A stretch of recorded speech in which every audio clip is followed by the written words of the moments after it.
السلام عليكم ورحمة الله وبركاته. الحمد لله رب العالمين، والصلاة والسلام على رسول الله محمد بن عبد الله وعلى آله وأصحابه ومن والاه. Karibuni tena katika mfululizo wa masomo yetu ya lugha ya Kiarabu. Leo tunaingia kwenye somo la tatu, yani ad-darsu thalith. Je, umewahi kujiuliza kwa nini wakati mwingine tunasema baitun, yani kwa kumalizia na tanwini ya dhammateni mwishoni, na wakati mwingine tunasema al-baitu, yani kwa kuondosha tanwini na kuacha dhamma moja mwishoni mwa neno? Na kwa nini hatuwezi kusema al-baitun kwa kuingiza alif lam mwanzoni mwa neno na kumalizia na tanwini ya dhammatain mwishoni? Leo tutalifumbua fumbo hili kwa njia rahisi sana. Hakikisha una kalamu na daftari lako na twende sote hadi mwisho.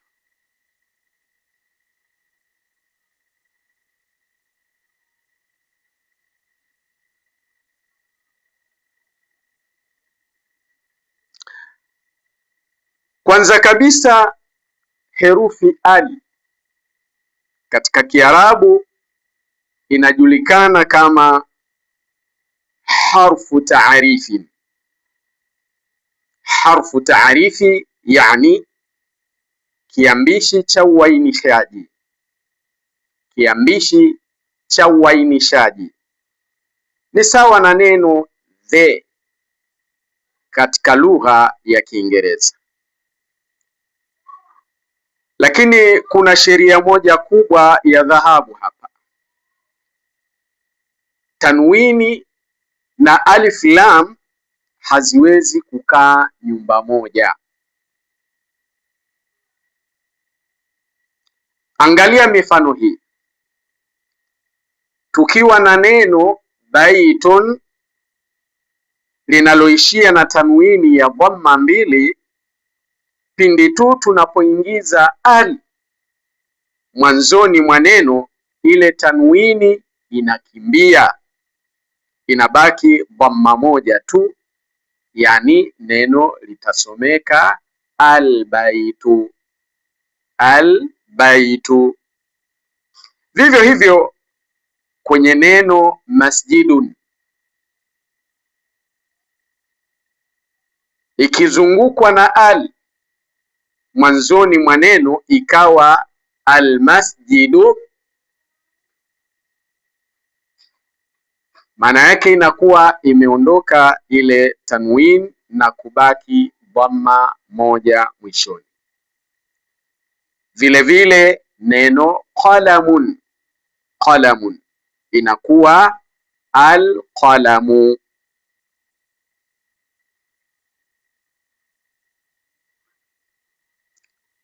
Sasa hebu tuingie ndani zaidi. Kuna dhana mbili muhimu sana katika sarufi: an-nakratu wal-ma'rifatu. An-nakratu wal-ma'rifatu, nakra na maarifa. Sasa nakra ni nini?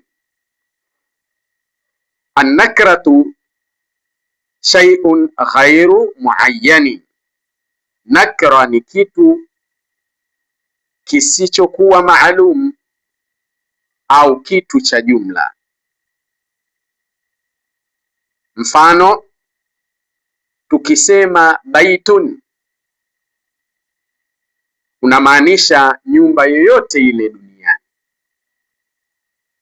Hujataja ni ipi. Ni sawa na kusema a house katika lugha ya Kiingereza. Maana yake nyumba, lakini maarifa au almaarifa shay'un muayyanun, hii ni kitu maalum kinachojulikanwa na msikilizaji. Ukisema albaitu unamaanisha ile nyumba maalumu tunayoijua mimi na wewe. Ndio maana kitabu chetu chasema baitun, hii inajumuisha nyumba zote, lakini albaitu inaashiria nyumba maalumu, nyumba maalumu yenyewe.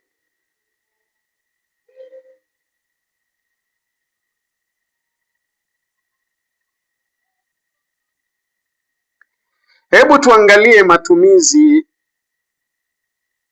ya sentensi fupi hivi. Tuangalie matumizi haya katika sentensi fupi. Alqalamu maksurun. Alqalamu maksurun, maana yake kalamu imevunjika. Hapa tunaashiria kalamu maalumu tunayoiona. Sentensi hii ipo sahihi sana, lakini ukisema au ukiandika alqalamun ukaweka tanwini huku mwanzoni kukiwa na alif lam, hapo utakuwa umefanya kosa kubwa la kisarufi. Mfano mwingine, albabu maftuhun. Albabu maftuhun, maana yake mlango uko wazi. Mlango gani? Ni ule maalum tuliouzoea kuuona ukiwa wazi. Na mwisho, yani mfano wa mwisho, alwaladu jalisun. Alwaladu jalisun, yani mvulana ameketi. Huu ni muundo sahihi na fasaha kabisa.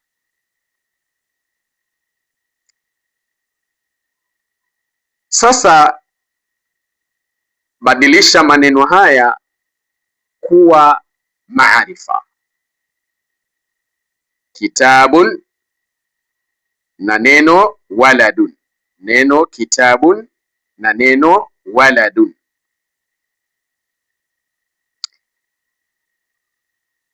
Kama ilivyokuwa mukhtasari wa somo letu la leo, kila unapoona alif lam ondoa tanwini mwishoni mwa neno. Na kumbuka alif lam inafanya neno kuwa maalum, yani almaarifa. Na kabla ya kuondoka, nina zoezi dogo kwa ajili yako hapo kwenye screen. Ningependa ubadilishe maneno waladun na kitabun yawe katika mfumo wa maarifa, yani yenye alif lam, kisha uandike majibu yako kwenye sehemu ya maoni, yani comment section hapo chini. Mimi nitapita kusahihisha kila jibu. Usisahau kulike video hii, kusubscribe kama bado hujafanya hivyo, na kunifollow kwenye peji yangu ya Ramadhani Mtungwe. Share na wenzako wanaopenda kujifunza Kiarabu fasaha. Shukrani sana kwa muda wako. Tukutane katika somo la 4. Wassalamu alaikum wa rahmatullahi wa barakatuh.